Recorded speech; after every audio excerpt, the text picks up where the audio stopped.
¡Argivos! ¡Arriba sus escudos! Mi nombre es Martin Nech y esto es Argos.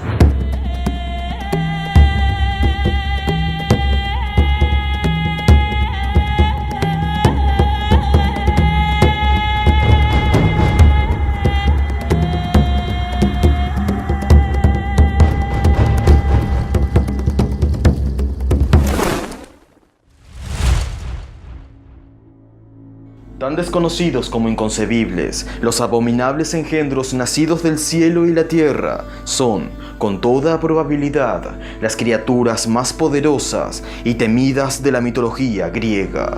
Su intervención en la mayor de las guerras fue determinante, y gracias a su presencia, el rey de los dioses se salvó de perder el trono en una rebelión. Hoy vamos a hablar de los hecatónquiros, gigantes de 100 brazos. En el comienzo de los tiempos, Gea, la madre tierra, engendró con Urano, el cielo, 3 estirpes de seres inmortales: los titanes, los cíclopes y los hecatónquiros. Estos últimos fueron 3 gigantes de exageradas proporciones, engendros inimaginables que poseían 100 brazos y 50 cabezas. De violento temperamento, eran dueños de una fuerza descomunal y en un principio parecían representar a los poderes destructivos de las tormentas. Sus nombres, que no debían ser pronunciados, eran Coto, Giges y Briareo. A este último se lo conocía además como Egeón, tal como lo llamaban los mortales por temor a su verdadero nombre.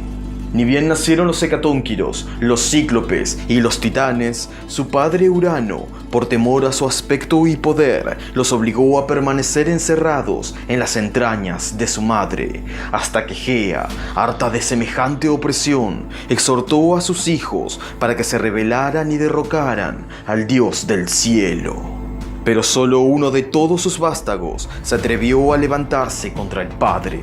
Ese hijo fue nada menos que Cronos, el titán que, armado con una hoz, castró a Urano para que ya no tuviese descendencia y reclamó para sí el trono como nuevo rey de los dioses. Cronos, sin embargo, solo liberó a sus hermanos titanes y condenó a los cíclopes y hecatónquiros a las tinieblas perpetuas del Tártaro, bajo la tenaz vigilancia de la carcelera Campe. De esta forma el titán esperaba que, al yacer por siempre apartados, jamás atentaran contra su poder. No contaba, claro está, con que alguien, tarde o temprano, los liberaría de su milenaria prisión y desatarían sobre él una tormenta de odio.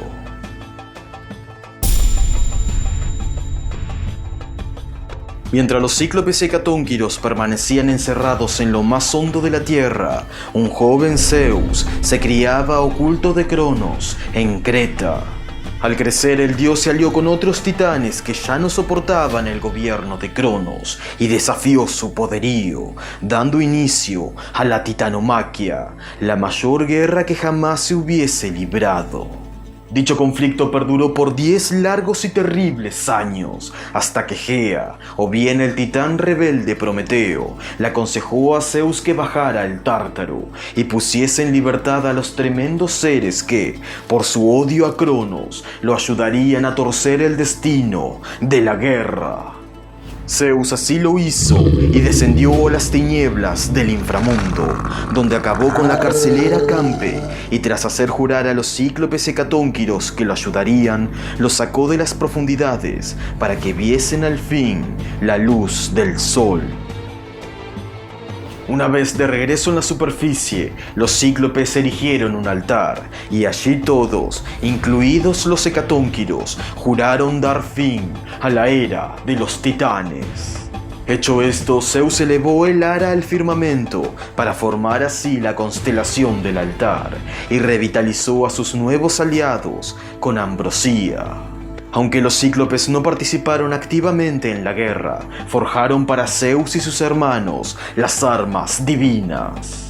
Pero los hecatónquiros, llenos de ira y rencor, se lanzaron sobre los titanes como una luz incontenible, arrojando cada uno una tormenta de rocas y peñascos. Tan sorprendidos y aterrados estuvieron los titanes que apenas pudieron reaccionar, y el único que realmente pudo hacerles frente fue el poderoso Atlas. La devastadora intervención de estos gigantes fue decisiva para que los olímpicos derrotaran a Cronos y los titanes terminaran siendo condenados en la gélida oscuridad del Tártaro. Y para prevenir que jamás salieran de allí, Zeus dispuso a los 13 hecatónquiros como guardianes. Solo a Atlas se le impuso un castigo diferente, no solo por haber sido el más fuerte de los titanes, sino por haber sido el único que resistió el envite de los hecatónquiros. Zeus, en efecto, lo condenó a soportar por siempre el peso de los cielos. Pese a que habían regresado al sitio donde estuvieron encerrados por miles de años, los hecatónquiros tenían libertad de movimiento y podían salir del inframundo si así lo deseaban, cosa que, sin embargo, ocurrió en pocas ocasiones. Por otra parte, se cuenta que las columnas de Heracles, los promontorios rocosos que flanquean lo que hoy conocemos como Estrecho de Gibraltar, en un primer momento se llamaban los Pilares de Briareo.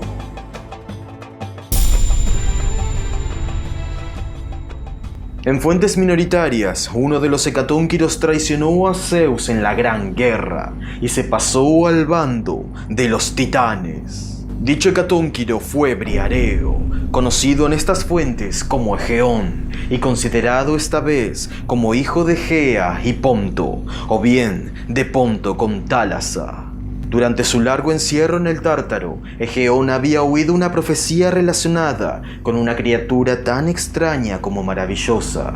Se trataba del Ofiotauro, un inmenso toro nacido de la tierra que tenía cola de serpiente en lugar de patas traseras. Se decía que aquel que quemara sus entrañas obtendría el poder de derrotar incluso a los dioses, razón por la que la Oceánide Estigia, aliada de Zeus y aconsejada por las Moiras, lo encerró en un recinto 3 veces amurallado en un bosque oscuro. Egeón, sin embargo, encontró al Ofiotauro tras violentar el recinto y, armado con una labris, lo decapitó, le abrió el vientre en canal y le extrajo las entrañas. Pero cuando se disponía a arrojarlas a las llamas, según la profecía, un águila enviada por Zeus se las arrebató de las manos y se las llevó al Olimpo.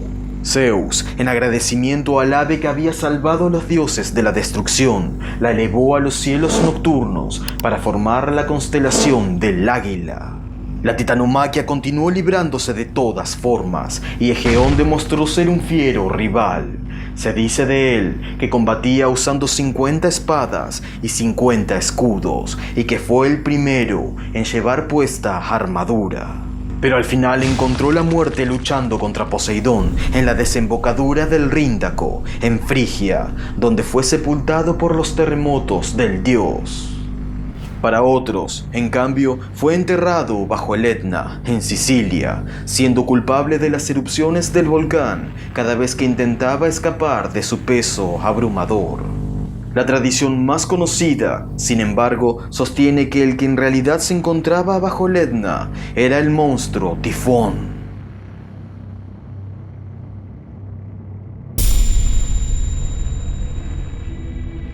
En una ocasión los dioses se cansaron del gobierno autoritario de Zeus y decidieron rebelarse, y en un complot tramado por Hera, Atenea y Poseidón consiguieron alejar al rey de sus rayos y aprisionarlo bajo 100 cadenas de oro. Zeus no desesperó ante semejante levantamiento, pues no era su destino perder el trono a manos de otros dioses. Por eso aguardó con calma el desenlace de tan confuso suceso. Se cuenta que mientras los complotados hallaban debatiendo quién sería ahora el nuevo rey de los dioses, la Nereida Tetis, que había sido testigo de todo, se escabulló del Olimpo rumbo al inframundo, y allí, tras burlar al barquero Caronte, acudió a Hades para que ayudara a Zeus. El rey de los muertos se rehusó a abandonar sus dominios, pero le recomendó a la Nereida que buscara a los hecatónquiros que custodiaban las puertas del Tártaro. Tetis así lo hizo, y tras informarles lo que estaba ocurriendo en el cielo, el monstruoso Briareo trepó fuera del inframundo, haciendo temblar la tierra. Y una vez en el mundo superior, escaló el Olimpo rugiendo 1000 alaridos por sus 50 fauces. Los dioses huyeron despavoridos al oírlo llegar, pues sabían que no eran rivales para un hecatónquiro enfurecido. Briareo rompió las 100 cadenas que aprisionaban a Zeus, y éste, tras recuperar sus rayos, ordenó la inmediata búsqueda de los conjurados. En cuanto los capturaron, Zeus castigó a Poseidón, obligándolo a servir un año a Laomedonte, rey de Troya. Fue durante este año de humillación que el rey de los mares, junto a Apolo y Éaco, levantó los imponentes muros de Ilión. Con Hera, no obstante, Zeus fue más severo, ya que la acusaba como instigadora de la rebelión. El dios la suspendió entonces del cielo con las mismas cadenas que habían usado para apresarlo, mientras un yunque le pendía en cada pie. La reina permaneció así colgada hasta que los dioses le rogaron a Zeus que mostrase clemencia. Sobre el castigo de Atenea nada se sabe, aunque se dice que ningún daño o humillación recibió del padre por ser justamente su favorita.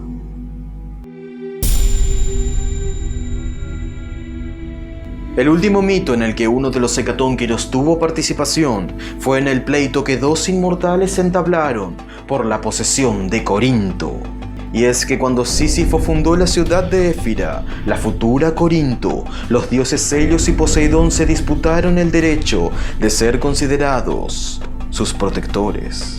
El rey de los mares venía de perder la Argólida a manos de Hera y el Ática con Atenea, por lo que no estaba dispuesto a seguir cediendo terreno.